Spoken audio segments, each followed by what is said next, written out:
Hello everyone, this is your friend Felix Raphael with another Entrepreneur Minute.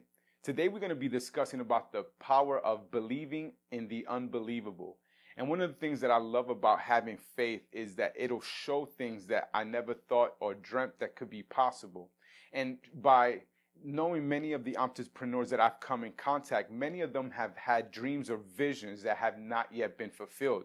And many are looking for opportunities to make those visions become a reality.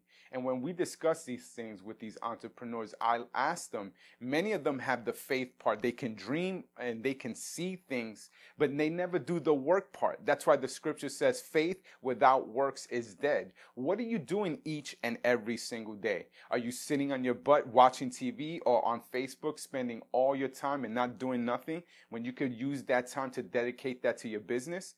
See, those are the things that most people want. Everyone wants everything for free, but you have to work for what you truly want. We read stories about successful people, but when we really look at it, the sacrifice that they've had to make to get to where they are. So are you willing to sacrifice? Are you willing to work towards that goal? It's all up to you. This is your friend Felix Raphael reminding you that only you have the power to change your own destiny. Thank you.